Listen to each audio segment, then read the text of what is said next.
সুইডেনের আলমোহল্টে পায়জামা পার্টির আয়োজন করে গিনেস ওয়ার্ল্ড রেকর্ডসের নাম লিখিয়েছে খ্যাতিসম্পন্ন আসবাবপত্রের প্রতিষ্ঠান ইকেয়া। একটি স্থানে একই কাপড় পরে এত বেশি মানুষের জড়ো হওয়ার ঘটনা এখন পর্যন্ত এটিই সবচেয়ে বড়। তাই তো বিশ্বের নেটিজেনদের চোখ আটকে যায় সেই জমায়েতে। সবাইকে অবাক করে দিয়ে গিনেস বুকে জায়গা করে নেয় পুরো ঘটনাটি। গিনেস বুকের রেকর্ড অনুযায়ী বিশাল মিলন মেলায় হাজির হয়েছিলেন 2052 জন, যারা সবাই ইকেয়ার কর্মী। প্রতিষ্ঠানটি সুইডেনে নিজেদের প্রথম স্টোর উদ্ভাবন করেন। মূলত ভালো ঘুমের গুরুত্ব তুলে ধরতে এই উদ্যোগ প্রতিষ্ঠানটির। সেখানে প্রতিষ্ঠানটির কর্মীরা একই রঙের পোশাক পরে হাজির হয়েছিলেন। তাদের পরনে ছিল সাধারণ 2 পিস পায়জামা সেট, যা পরে ভালো ঘুম হয়।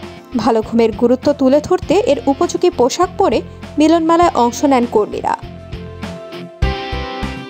মিলন মেলায় অংশ নেওয়া ইকেয়ার কর্মীরা জানান, ভালো ঘুমের জন্য শোয়ার ঘরের সজ্জা আরও উন্নত করা প্রয়োজন, সেই সঙ্গে আরামদায়ক পোশাকও প্রয়োজন।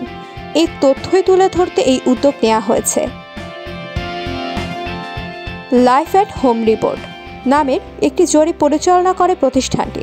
জরিপে দেখা যায় 55% মানুষ ঘরে ঠিকমতো ঘুমানোকে সবচেয়ে গুরুত্বপূর্ণ কাজ মনে করেন।